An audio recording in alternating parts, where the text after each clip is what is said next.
My name is Guillaume. I'm the founder of Handicap, and today I had the honor of receiving Al Etmanski, the father of the RDSP. Few people in Quebec know that you are a community organizer and an activist who helped a lot of disabled people in British Columbia. You co-founded the planned long-term advocacy network that really worked and to convince the government to create the Registered Disability Saving Plan, RDSP.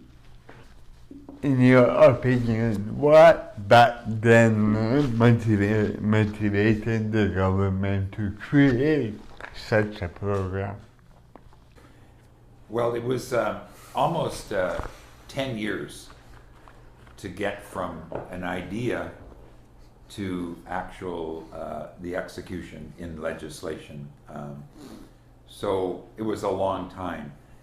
And I think, this may seem strange, but I think the idea came from the social economy in Quebec, the economie sociale, and the role that the chantier played.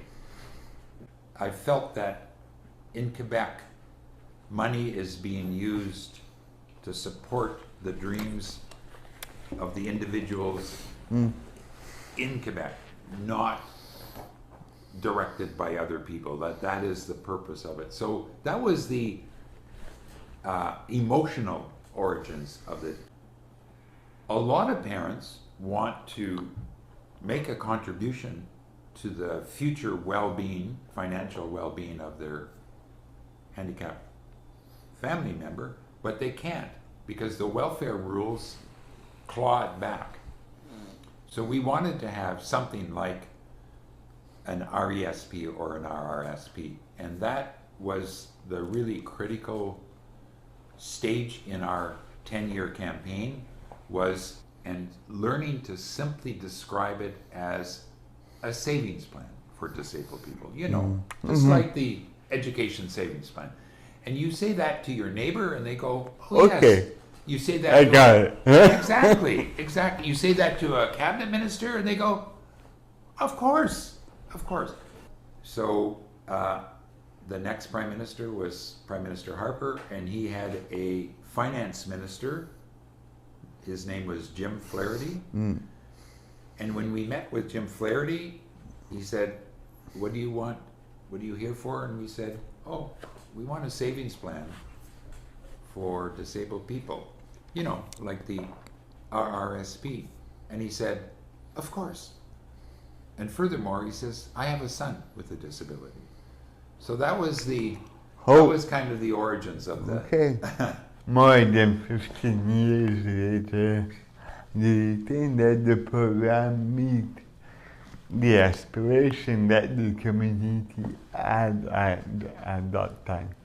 I have maybe two ways of looking at that, Guillaume. The first way is, when I travel across Canada, I always meet disabled people who have an RDSP, and they tell me that it has made a difference in their life. It's almost like they have a pride that they have wealth. And it feels to me often that people are getting out of their chairs and off their knees with the begging, and they're standing and saying, this is, my wealth, that I can do something about that. The RDSP is not ending the poverty of disabled people.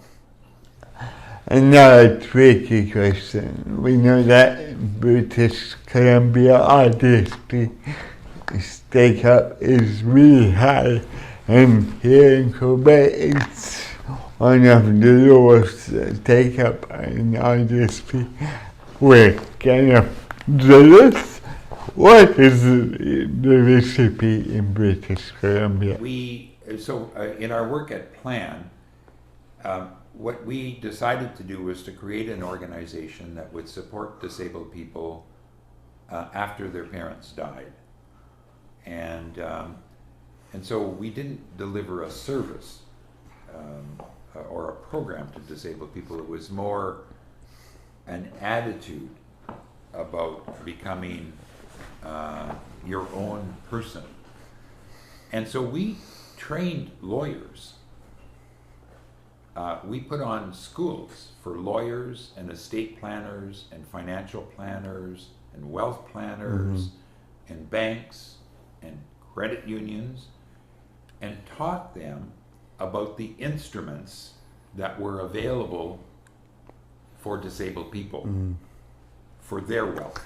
And so they became the agents of promotion. They became the communication arm. And so if a family came in to do a will, the lawyers in British Columbia would ask, is there a disabled person in it? If that's not asked, then an opportunity is lost.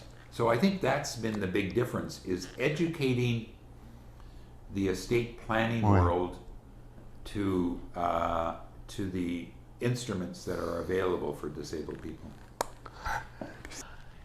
You and your team have talked a lot over the years about creating a good life for disabled people. For you, what does that mean?